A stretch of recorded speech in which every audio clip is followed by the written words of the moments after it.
Hola, ¿qué tal? Bueno, no saben cómo me gusta ver esta sala llena. Mi nombre es Jimena Caraza y soy la directora general de la Fundación Casa de México en España.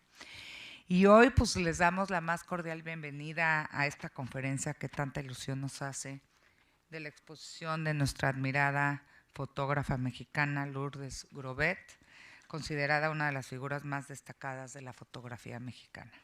Y además nos complace enormemente que el día 19 inauguramos a otra gran fotógrafa mexicana, que es Graciela Iturbide, que le acaban de dar además el premio Princesa de Asturias, y que me decías que convivían, que eran muy amigas desde chicas, ¿no? Lo cual me parece fantástico, este noviazgo de amigas en la Casa de México.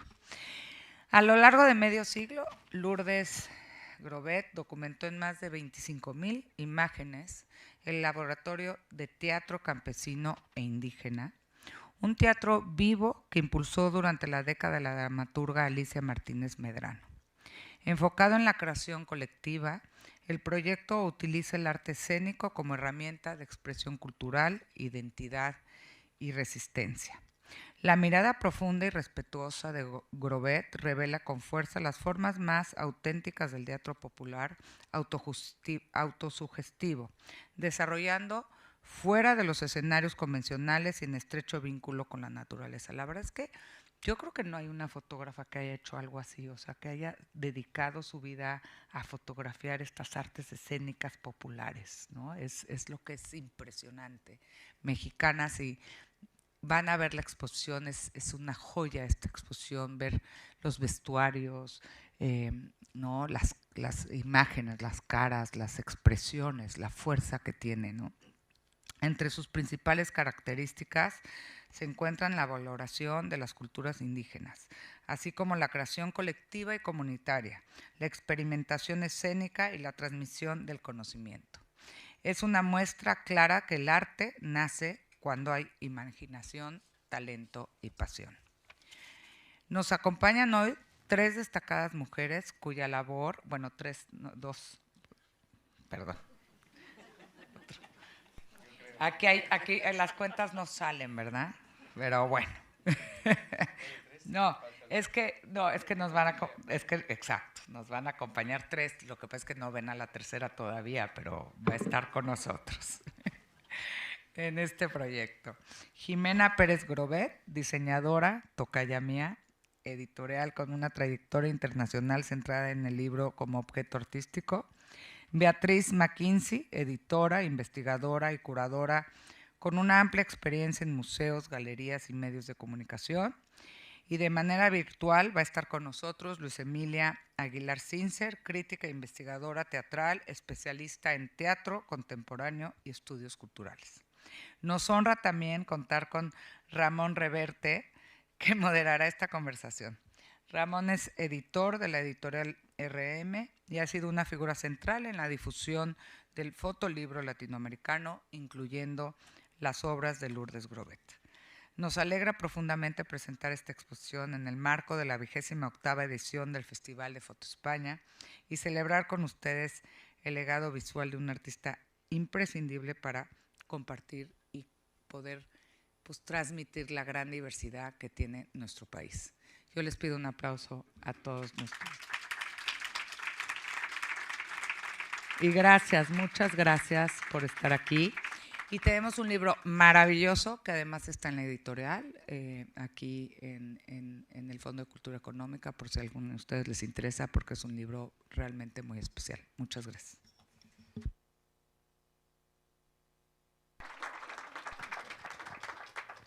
Hola, buenas tardes. Bueno, primero que nada, Jimena, muchísimas gracias por acogernos en esta Casa de México en España y gracias a todo el equipo de la Casa de México en España que han apoyado y han hecho posible esta exposición. Estamos muy contentos. Bueno, Ramón va a moderar y Luz Emilia me dice que no se puede conectar. Entonces, no sé si, como ella es la autora del libro, la mujer que hizo la investigación, queríamos que ella empezara para dar todo un contexto de lo que es el Laboratorio de Teatro Campesino Indígena y luego ya, ¿no?, empezar a moderar la mesa. pero no sé si… Sí, o sea que… Hicimos unas pruebas y estaba todo ok, ¿eh? Sí. Bueno, buenas tardes a todos. Muchas gracias también, Jimena, y a la Casa de México por la exposición y una vez más pues, por apoyar un proyecto, en este caso, de fotografía y tan importante. Realmente, como decías, Lourdes bueno, dentro de su generación es una de las grandes fotógrafas, porque además de esto nos hablará pues Beatriz y Jimena. Este cuerpo de trabajo es uno de los cuerpos más importantes, pero tiene otro realmente. Además, es una persona que cuando entraba a trabajar en algún tema le dedicaba décadas, no años, es decir, lo trabajaba a profundidad. Entonces, Luz Emilia nos hablará un poco del origen del teatro, que viene desde la época, digamos, de la conquista, ¿no? Porque ya existía el teatro antes. Mira, ahí está. A ver si nos oyes, Emilia, Luz Emilia. Sí, por fin logré conectarme en otro lugar y con mi teléfono, pero bueno. Bueno, Luz Emilia, nos gustaría que para empezar un poco nos pusieras un poco en contexto de este trabajo y en particular de los antecedentes que habían del teatro en México, incluso antes de la conquista por parte de los españoles. Sí, pues México es una nación teatral, sin duda alguna, y cuando el desarrollo de las culturas prehispánicas estaban asociadas a teatralidades muy ricas y se encontraron evidencias tanto en los testimonios de los conquistadores como pues de alguna forma en los códices, que como sabemos una mayoría de esos códices se destruyeron y luego se fueron construyendo a partir del esfuerzo de algunos de Mendieta, de Durán, en fin, de Motolinía, y quedó uno que otro códice por ahí en el que también vamos viendo escenas que nos hablan de una teatralidad en el México prehispánico. Esa teatralidad, cuando llegaron los españoles, se convirtió en un instrumento para la conquista espiritual. Aquí había un conjunto de pueblos en donde había un poder central que tenía la hegemonía en lo que ahora es México, y había un sistema de tributos y de dominación.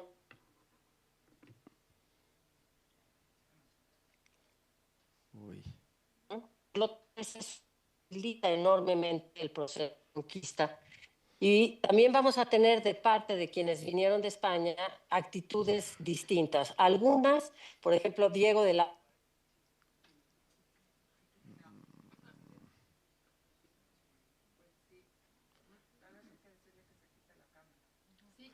Sí.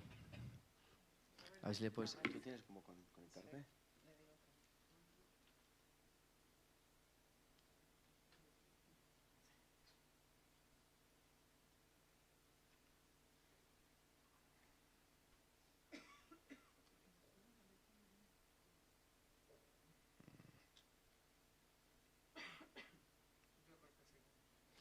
Sí, lo que pasa es que era importante, digamos, los antecedentes, ¿no? Y explicar un poco cómo de ahí se llega al teatro, digamos, campesino. Pero bueno, el hecho es que todo ese trabajo que desarrolló Lourdes durante tanto tiempo dio lugar a un volumen de fotografías muy grande, como decías, pues de 25.000 fotografías, y no hablamos de fotografías digitales, sino de fotografías de negativos. Y todo esto, finalmente, yo creo que fue, y aquí nos tendrías que aclarar tú, quién fue, digamos, el que movió, quién propuso. Yo entiendo que fue tu madre, precisamente, quien propuso la idea de hacer una publicación y un registro de todo el trabajo que había realizado con el teatro campesino. ¿Es así? Sí. Bueno, tal y como lo dijiste tú, mi madre cuando se empezaba un proyecto duraba décadas en él, ¿no? Entonces, inclusive su relación con el teatro campesino empieza porque ella estaba ya trabajando en el mundo de la lucha libre. Mi madre siempre dijo que si no hubiera sido fotógrafa, hubiera sido antropóloga. Entonces, en realidad, en todo su trabajo hay un deje antropológico, ¿no? Entonces, ya en la lucha libre tenía un amigo dramaturgo que lo llevó a la lucha libre y este amigo, Tomás Espinosa, le dijo, si quieres ver buen teatro, yo te voy a llevar. Y entonces él es el quien lleva a mi madre a Oxolotán, Tabasco, a ver una puesta en escena del teatro campesino, del laboratorio de teatro campesino y indígena.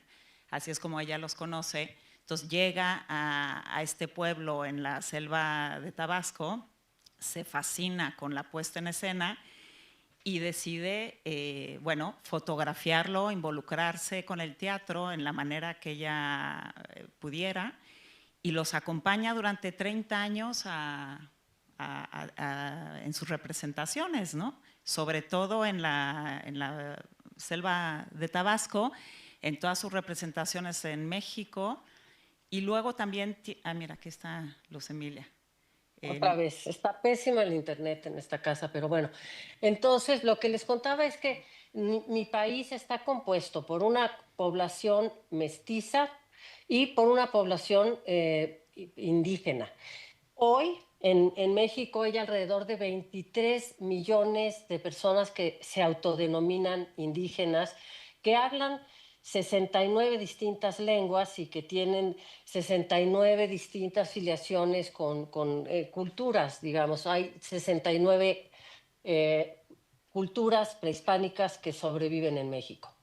Pero en este proceso de la colonia se fue dejando de lado la idea de que podía haber un teatro prehispánico, de que había teatralidades en estos pueblos, y se desarrolló una tradición teatral muy importante, que la primera fue el teatro de evangelización, que se escribieron obras en náhuatl. Fue alrededor de 1530 a 1540. Se escribieron estas obras más bien en español y se tradujeron al náhuatl y se presentaron con grupos de indígenas de 20, 25,000 personas. Entonces era un teatro realmente masivo y un teatro que estaba transmitiendo los valores del cristianismo, los sacramentos y demás. Bueno, va dejándose ese teatro. Otra tradición importante que involucra a los pueblos indígenas es el teatro de los jesuitas, pero digamos ya en el siglo XIX y principios del XX, lo que tenemos es un teatro popular muy importante en las ciudades, el teatro que retoma lo del teatro de revista y demás, pero los pueblos que se quedaron en las sierras, en las montañas, que hablan maya, zapoteco, mixteco y todas estas lenguas y que conservan sus culturas, pues se hicieron censos a principios del siglo XXI en los que pues nos dimos cuenta de que había personas que nunca habían escuchado la palabra teatro o dramaturgia entre estas comunidades tan rezagadas, ¿no? Entonces, María Alicia Martínez Medrano es una mujer que tiene una enorme sensibilidad a la injusticia social. Es muy interesante y por eso lo retomo en el libro, porque me parece que no se explica toda su gesta si no vemos esta persona comprometida con una transformación que traiga mayor justicia y equidad a este país con tantas desigualdades y además con tanta riqueza, porque estas teatralidades de las culturas prehispánicas pues son verdaderamente fascinantes. Y hay libros que dan cuenta de ello. Se han hecho investigaciones a fines del siglo XX sobre el teatro de evangelización, pero también el teatro prehispánico, y se han hecho estas recuperaciones de los testimonios de los conquistadores de cómo eran estas escenas. Y eso le interesó mucho a María Alicia.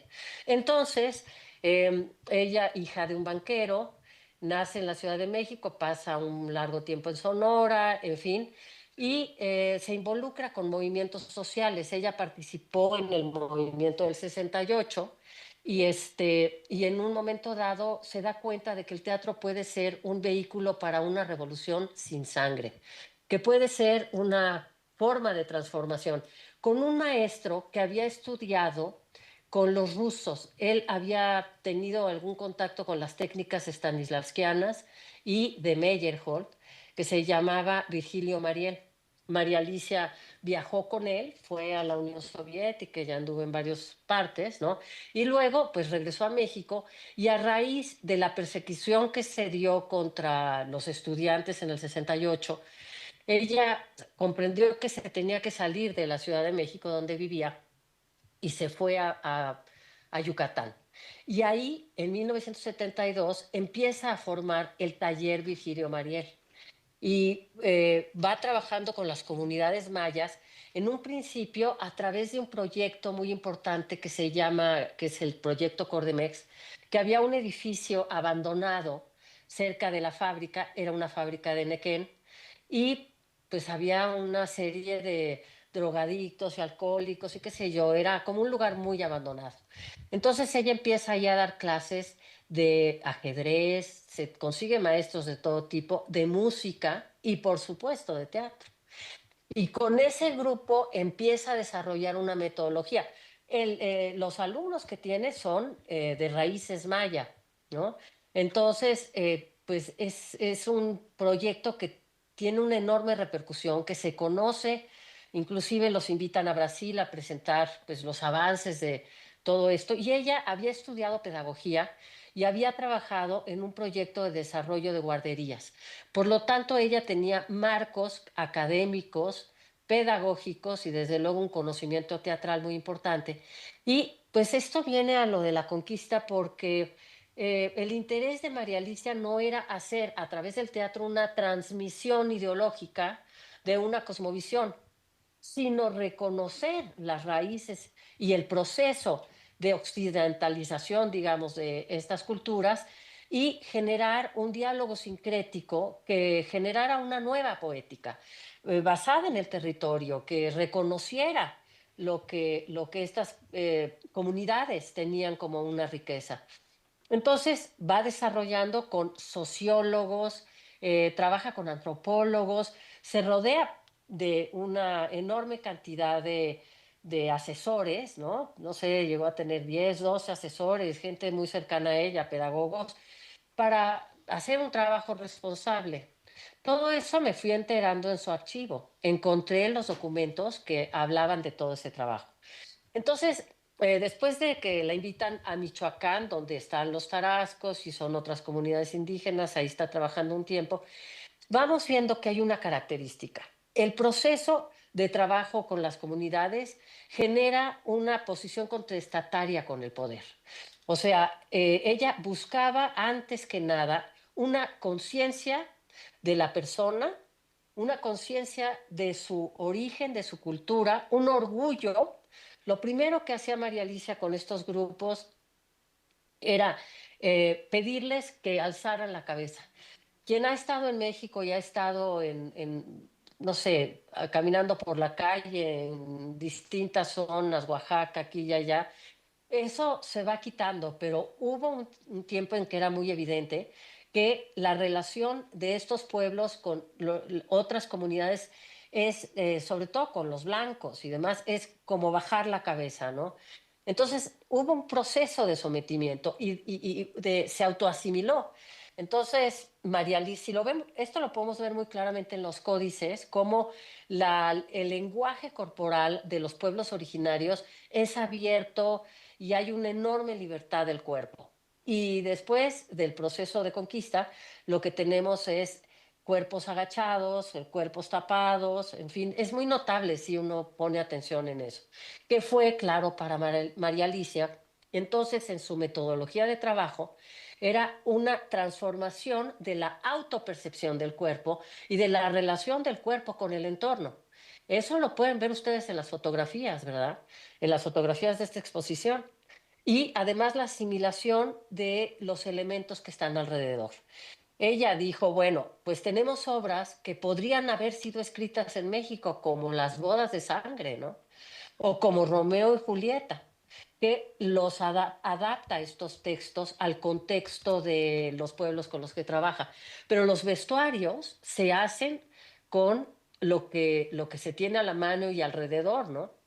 Entonces, el proyecto Educador de María Alicia implica un programa de profesionalización teatral que dura 4 años, tiene ciertas variantes y lo va ajustando, y va teniendo entre 27 y 32 materias impartidas por especialistas y que tienen como elementos muy importantes historia de México, historia de su comunidad, historia de sus tradiciones, desde luego historia del teatro, dramaturgia, una materia que es biomecánica, que de algún modo adapta algunas técnicas rusas para eso. Y entonces quería formar ciudadanos conscientes, críticos, para representar obras en las que expresaran quiénes son y al mismo tiempo tuvieran un diálogo transversal con el poder. Hay una reflexión permanente de María Alicia en el teatro y la relación del teatro con el poder y de las comunidades marginales, y cómo mucha de la marginación se da a partir de patrones digamos, que están dentro de nosotros y que nosotros reproducimos. Entonces, pues está en toda esa discusión y viene un momento de esos que son encuentros mágicos, ¿no? Que es Enrique González Pedrero en una historia de un poder caciquil tremendo en México y con muchas críticas que podemos hacer y también destacar algunas cosas buenas de todo este periodo, digamos, de postrevolucionario, que hubo cosas muy notables también que rescatar. Una de ellas es Enrique González Pedrero. Él era un especialista en ciencias políticas, estaba un hombre con una enorme formación y conciencia social, que llega a ser gobernador de Tabasco en 1983. Entonces, María Alicia empieza su proceso en 72 y en 83, esta fantástica oportunidad para ella. Entonces la invitan a Tabasco, le hacen una propuesta de que haga un desarrollo de un proyecto para todas las comunidades y María Alicia les dice no, con 6 es suficiente y ya después veremos. Entonces se va con su equipo de sociólogo y el antropólogo, el lingüista, etcétera, a recorrer las comunidades más marginadas con raíces prehispánicas más vivas y más interesadas en lo teatral y que tengan dentro de sus costumbres y demás, pues una presencia más viva de lo teatral. Luz Y Emilia, escoge 6, sí, mande. no, te quería preguntar, antes de pasar a lo que es el libro un poco, ¿por qué no nos sitúas geográficamente? El teatro campesino, ¿dónde se realizó en Miren, México? tienen la imagen de la Revolución Mexicana, digo, de la República Mexicana. El teatro campesino se desarrolló en la península de Yucatán en un inicio, es decir, en la frontera con Guatemala.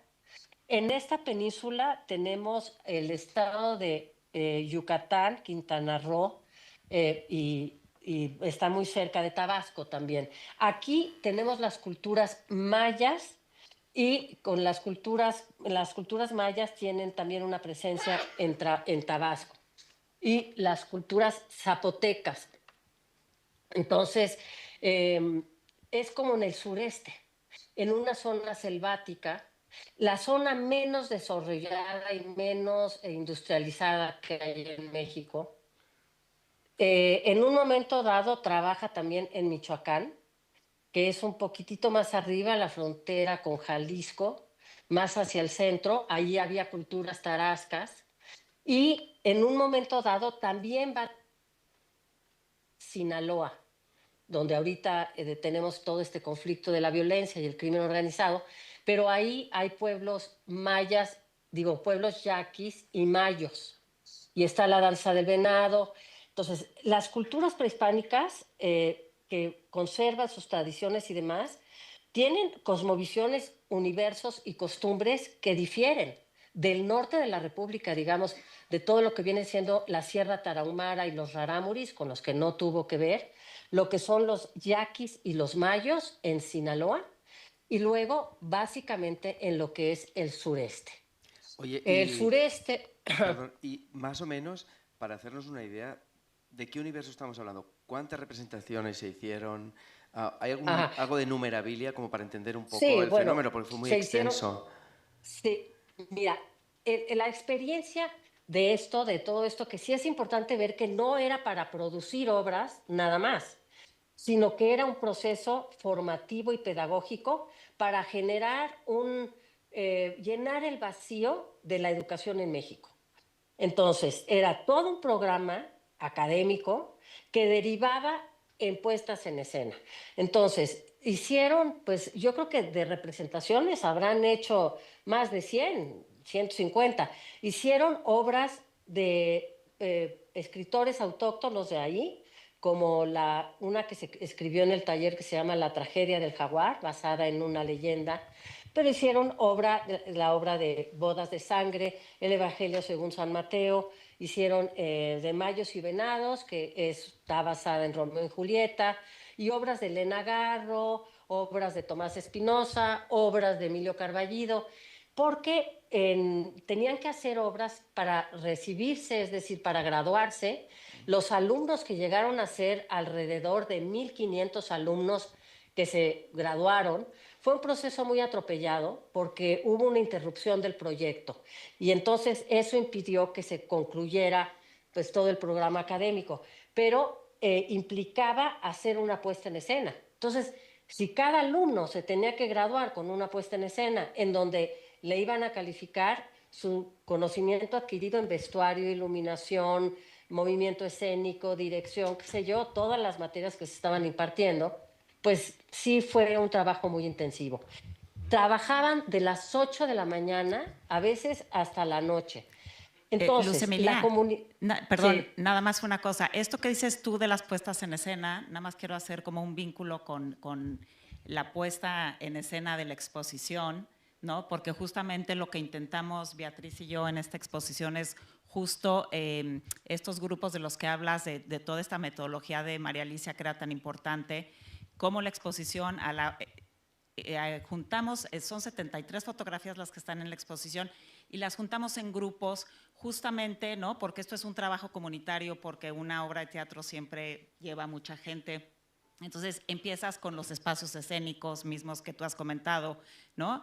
Con el público, con toda una pared de todos los vestuarios, las máscaras, y cómo llegamos al final a estas puestas en escena que justamente estás hablando, La tragedia del jaguar, Bodas de Sangre, Romeo y Julieta, que es el espacio final de este recorrido, ¿no? Entonces, bueno, nada más un poco para que la lectura de las fotos son estas secuencias de estas puestas en escena, ¿no? Entonces, cada foto sería un poco como una escena de la obra de teatro, que es una lectura que le quisimos dar como idea de la exposición, ¿no? Y este trabajo, digamos, que se hace durante tanto tiempo, ¿en qué momento se decide, digamos, generar un documento como es este libro que da lugar a esta exposición? Mira, antes de pasar ese tema, que ya me parece muy importante ya saltar, lo que le debe de quedar claro a todos los que ven esta exposición y se acercan a esto, es que involucró a todo el pueblo. Fueron 6 comunidades, tenían la cabeza en Oxolotán, trabajaban toda la semana, los alumnos que se iban a graduar en horarios muy exigentes y los demás nada más para las puestas en escena o como una forma de involucramiento. Las comunidades empezaron a vivir de los turistas y la gente que llegó atraída por la maravilla de este fenómeno, a habilitar sus casas para recibirlos, darles de comer. Había unos que eran los técnicos. Todo el pueblo se convirtió en un pueblo teatral, sobre todo en Oxolotán. Oye, Entonces, Emilia, bueno, ¿cuántas generaciones hay ya graduadas? Porque, por ejemplo, en estas fotografías que ustedes van a ver, en realidad son las primeras generaciones. Entonces, hoy en día que el teatro evidentemente sigue vivo, ¿cuántas generaciones calcularías tú que hay graduadas? pues mira, yo diría que debe de haber 8 o 10 generaciones que ha sido, porque de Oxolotán, que tuvieron de 83 a 88, hubo un cambio de gobierno, salió González Pedrero, entró un nuevo gobernador y literalmente se tuvieron que ir en helicóptero porque tenían amenaza de muerte. O sea, el nuevo gobernador y los nuevos funcionarios de cultura de ahí dijeron que se había tirado el dinero con el teatro, que eso no era posible, que los campesinos tenían que irse al campo y se acabó. Y entonces se quedó una célula ahí conservando todo y de pronto con negociaciones de figuras importantes de la cultura se logró sacar la primera generación, la segunda generación. Perdón que te interrumpa, Luz Emilia, porque es que no tenemos mucho tiempo, entonces nada más sí, como para sé. poder cubrir los temas. Otra cosa que me parece importante ahora que estás diciendo es que el teatro campesino llegó a presentarse en Nueva York, por ejemplo, que fue una puesta en escena. Cádiz y Madrid. Exacto, tanto en Estados Unidos como en España, ¿no?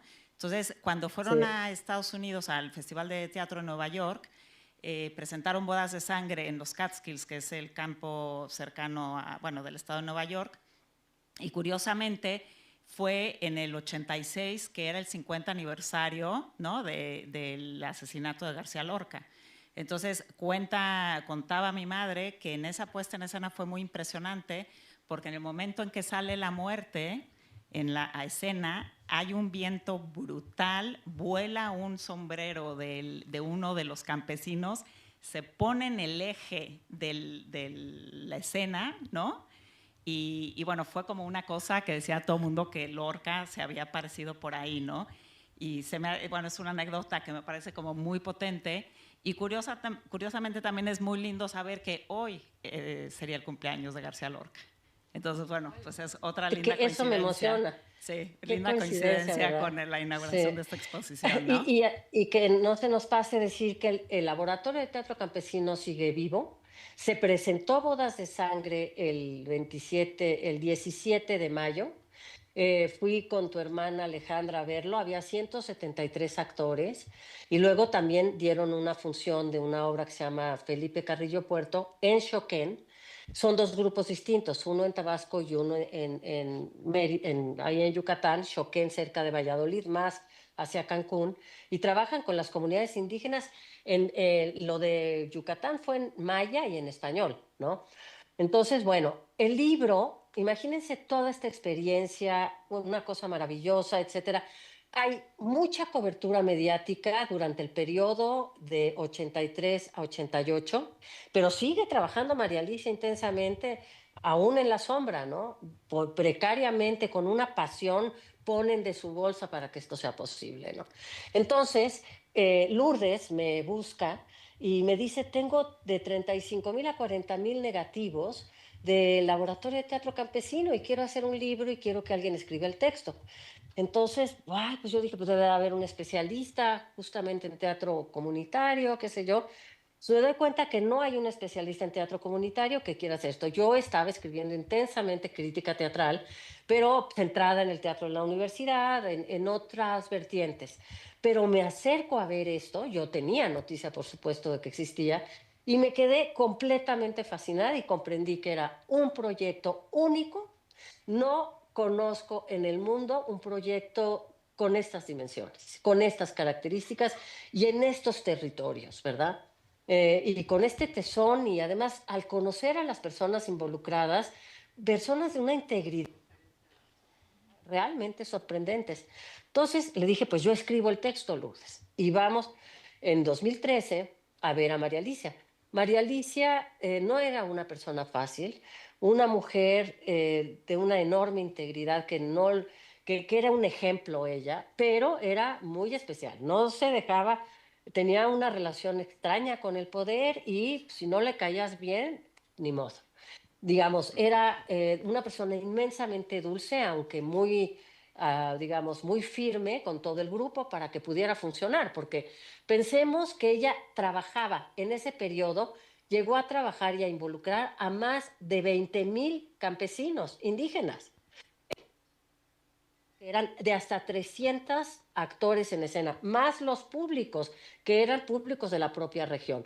Entonces, pues se tenía que tener un orden y una autoridad, ¿verdad? Entonces, bueno, pues me fui involucrando, afortunadamente le caí bien, fue una cosa que me dio muchísimo gusto, y ella me facilitó mucho de su material, implicó que Lourdes revisara todas las fotografías, escogiera, le hiciera todo un tratamiento. Es algo muy complejo la edición de las fotografías. Y ahí te involucraste tú, Jimena. Estuvieron pues, armando cuáles Bueno, de y Beatriz, tantas, ¿no? ¿no? Beatriz Mackenzie, que Y está aquí también con Beatriz, nosotros, es estuviste la ahí, editora sí. iconográfica del libro, ¿no? Un Y bueno, proyecto y muy tú que fuiste la femenino, por lo que diseñadora, voy ¿no? viendo. Sí. Estaría bien saber un poco cómo fue el proceso, Sí. toda la parte iconográfica. Bueno, imagínate lo que había que revisar con Lourdes, que era fantástico, porque además era una narración tras la otra, y a ver qué eliges y con qué te quedas, pero de 20,000, 25,000 a 400 y pico que quedaron en el libro. Y Lourdes era fantástica, pero era difícil trabajar con ella, porque era muy No, dura y tenía las fíjate, cosas claras, ¿no? No, esa es una ventaja. Esa es una Si ventaja. le dejas a ella tomar la decisión, sí. No, porque, o sea, era muy claro que ella era la editora, ella sabía muy bien lo que quería, tenía muy bien hecha la película en todos los sentidos, pero necesitaba apoyo y eso. No, y fíjate que yo creo que sabía lo que quería, sí tiraba línea, pero también escuchaba. Luego, si no le gustaba, igual decía. pero sí sí tenía como muy clara la línea. Y bueno, de hecho fue un libro que nos tardamos en publicar 9 años. Porque un poco, pues mi madre era la voz cantante y entre 1000 otros proyectos que tenía, pues obviamente no estábamos dedicadas al 100% al libro, pero nos tardamos 9 años en que viera la luz. Por suerte vio la luz antes de que ella nos dejara, lo cual fue un gran final, ¿no? Que pudiera haber realizado este sueño, porque realmente lo tenía muy claro, ¿no? Quería hacer un homenaje al Laboratorio de Teatro Campesino, esa era su única voluntad, ¿no? De dejar un documento de lo que ha sido este proyecto increíble que sigue vivo, pero su intención era esa, ¿no? Dejar un documento, un testimonio de la envergadura de la que está hablando Luz Emilia, ¿no? Sí, y luego el trabajo además editorial es complejo y está muy bien hecho. De hecho, se imprimió aquí en una imprenta que se llama Brizolis, que bueno, para mí es la mejor imprenta que hay. Y en Ramón España. es el editor también. Yo soy claro. el editor, ¿no? Pero el libro corrió con mucha suerte y consiguió el premio más codiciado de todos a nivel de fotolibro, que es el premio que le dieron a Arles al mejor libro histórico. Arles es el festival más importante del mundo de fotografía y premia varios libros, ¿no? Uno de ellos es el histórico. Y la verdad es que fue una sorpresa enorme para todos porque realmente era un trabajo complejo y difícil de leer, sobre todo teniendo en cuenta que no era un libro publicado en francés. Entonces, bueno, eso creo que fue como la medalla de oro, un trabajo realmente bien hecho, ¿no? Porque sí que si tenéis oportunidad de ver el libro veréis que realmente está hecho con una estructura, un orden, un cariño y es un trabajo documental importantísimo, único, ¿no? No creo que haya otro libro parecido. Y luego otra cosa muy importante también es que una de las cosas que a mi madre le gustaba hacer del teatro y en general en la vida era que no hubiera jerarquías, ¿no? Que en el teatro todos eran iguales, o sea, no había protagonistas, no había, o sea, todos tenían el mismo, ¿no? Digamos, la misma jerarquía. Y eso Eso lo saca, bueno, de María. O sea, eso de María era Alicia, ¿no? En realidad, porque ella es la que marca claramente que no hay jerarquías. Claro, pero es algo con lo que mi madre comulgaba demasiado, ¿no? Entonces, es una de las cosas que le gustaron mucho del teatro y por eso para ella era tan importante este documento, ¿no? Inclusive hay una anécdota muy divertida porque muchas de las razones por las cuales nos tardamos tanto tiempo, obviamente, era el financiamiento, ¿no? Como siempre sucede en los libros. Entonces, nos faltaba dinero para la impresión. Y en el 2019 le hablaron del Instituto Nacional de Bellas Artes para decirle que había ganado la medalla de oro de Bellas Artes. Lucina Jiménez, entonces directora. Y mi madre le dijo, ¿sabes qué, Lucina? No quiero medalla. Te devuelvo la medalla, pero págame el libro, págame la impresión. Y eso fue, y así fue. Entonces, gracias a eso, pudimos imprimir el libro. Luego ya al final, justo antes de morir, sí le dieron la medalla. Además. Pero ya con el libro en sus manos, que era la intención primordial, ¿no? Entonces, bueno. Exactamente. Pues, bueno, muy bien. No sé si, dada la hora que es, si queréis comentar algo más o si alguien tiene alguna pregunta que quiera hacer sobre el proyecto, sobre el libro. ¿Alguna duda? Sí.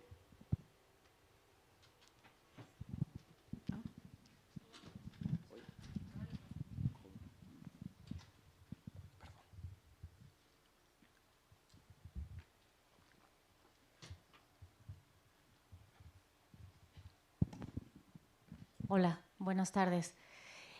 Bueno, tomando en cuenta la maravilla que es todo lo que ha implicado en tanto tiempo de todas las personas que han participado, que a mí me parece una maravilla, personalmente lo conocía muy por encima y yo creo que es algo digno de difundir muchísimo más y de que se haga en más lugares. Entonces, no sé si lo mencionaron o no lo sé, lo desconozco, si en México están pensando en hacerlo también en otra región, el laboratorio, o si hay como un proyecto de también hacerlo en otras partes. ¿El laboratorio? Perdón, todo el teatro, perdón, sí. ahora que salgas, verás Sí. ahí, justo antes de la entrada a la sala de la derecha, hay un mapa donde se ve todos los estados de la República Mexicana donde han trabajado y donde se han esparcido.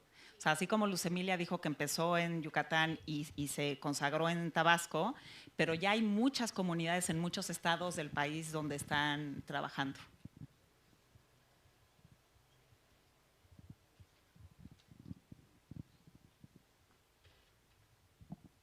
Hola, quería saber si en algún momento se consideró como una documentación de un performance, como si se consideró como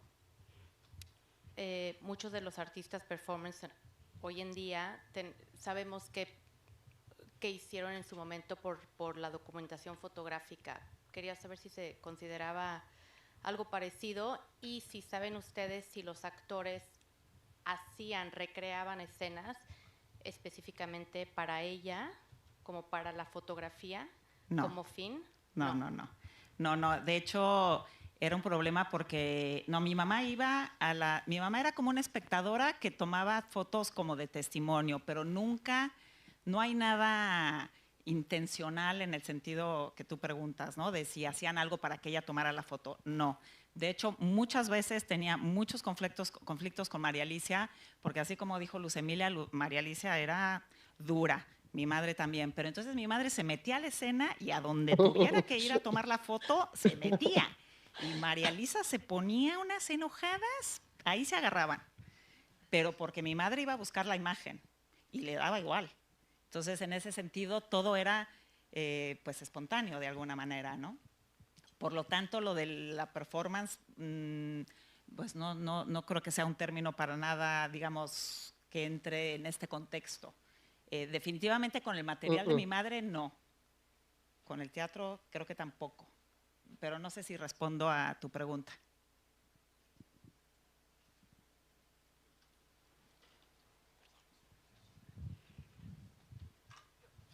Por acá hay otra y si quieres luego tú. Hola, buenas tardes. Mira, a mí lo que me intriga muchísimo son los textos prehispánicos que se representaban en los teatros antiguos. ¿Eso se conserva o hay testimonios, hay escritos? ¿Tenéis idea? Pues esto es una pregunta para Luz Emilia. ¿Escuchaste? Sí, es que no hay propiamente textos prehispánicos como, digamos, Medea o... Está el Popol Vuh, el Rabinalachi. Mira, una enorme cantidad de códices fueron destruidos a lo largo de muchos años. Entonces, lo que sabemos de las teatralidades prehispánicas están escritas por Bernal Díaz del Castillo, por los informantes, digamos, por Mendieta en un momento dado, por, qué sé yo, los que rescataron códices, los que se familiarizaron con estas culturas, pero ya posterior a la llegada de los españoles. Entonces, pues no contamos como tal con los textos en maya originalmente escritos, no sabemos si los escribían o los improvisaban. Había ciclos religiosos y se han hecho estudios sobre eso, ¿no? Sobre toda una representación, por ejemplo, como el joven divino, que era todo digamos, un rito que duraba una semana, pero en realidad se preparaba durante un año y que hay investigaciones teatral, antropológicas, a partir de testimonios de cómo era esto.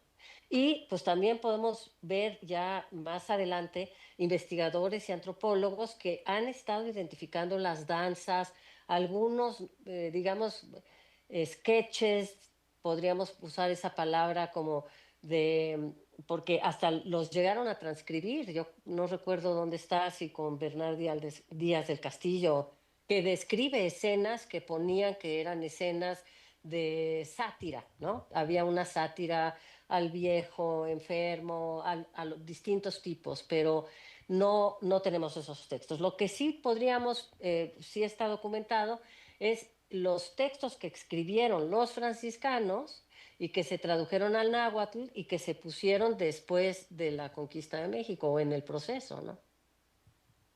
Gracias.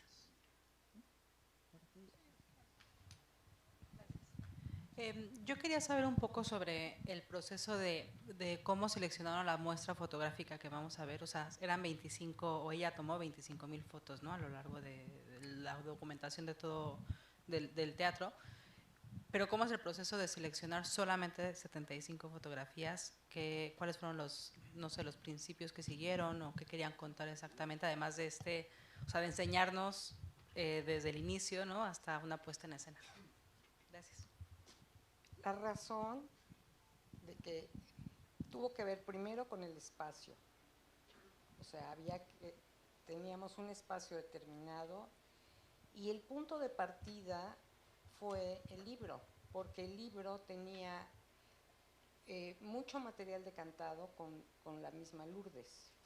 Entonces, la verdad es que fue un privilegio para nosotras porque nos dedicamos a elegir lo que más nos gustaba y quedaba y estaba bien.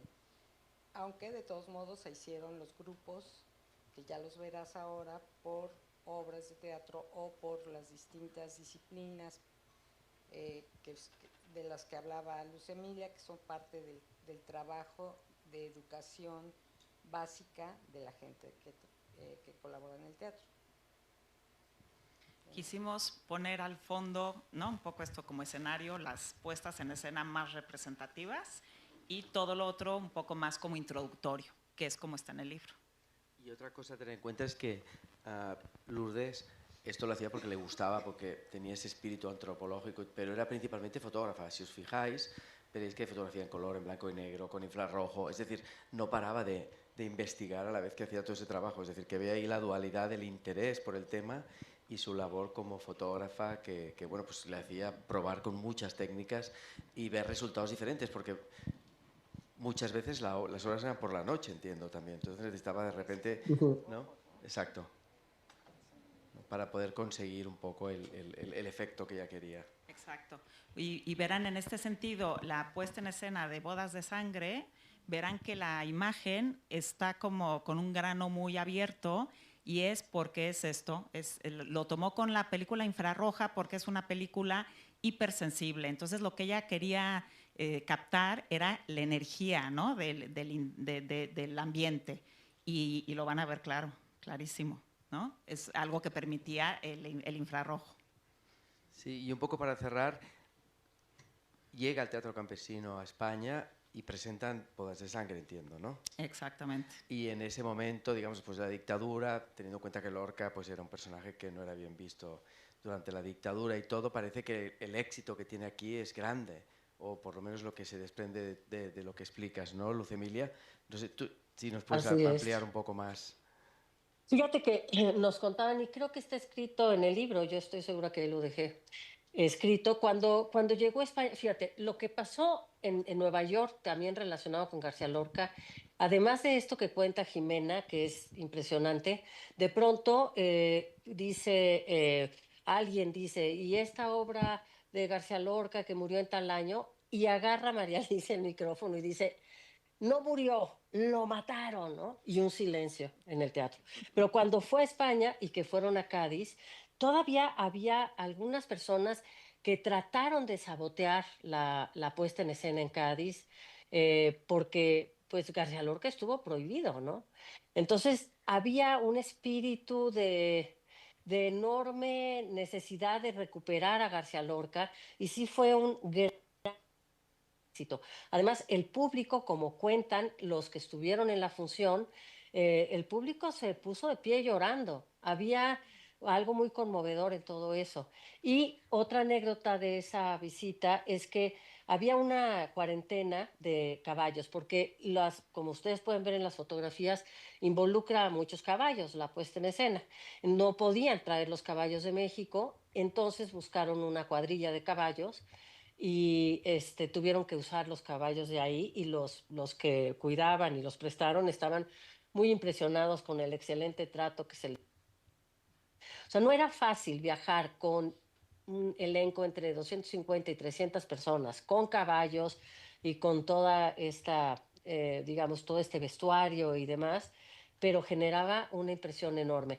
Se cuenta que en estas funciones además se agotaron, se dieron función en Madrid y en Cádiz. y se agotaron y, en fin, fue todo un acontecimiento. Y luego también, creo Todo que en un el libro acontecimiento. también hay la anécdota de la hermana de García Lorca, ¿no? Isabel, que, Sí. que llevaba todo el libro, todos los diálogos de bodas de sangre Ajá, para exacto. ver que no, ¿sabes? A ver qué decían, y lo dijeron todo así, pero a la perfección, y ella estaba, bueno, verdaderamente fascinada, ¿no?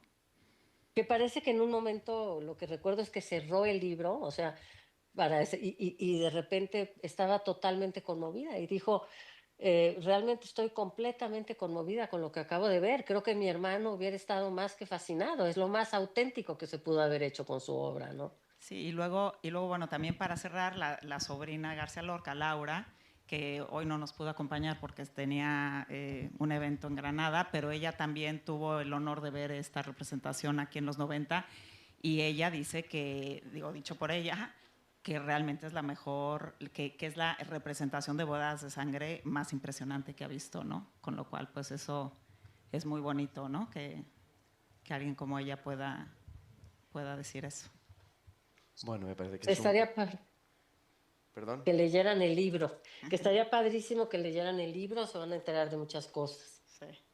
Bueno, pues con este colofón solo decirles que, a ver si tienen oportunidad de ver la exposición ahora, el libro está en la librería del Fondo de Cultura Económica, que está aquí a la entrada, si alguien está interesado en él. Y bueno, pues agradecerles a todos por haber venido y por haber Muchas gracias por su presencia. participado, ¿no? Sí, gracias. Gracias, Luz Emilia. Gracias a ustedes y felicidades.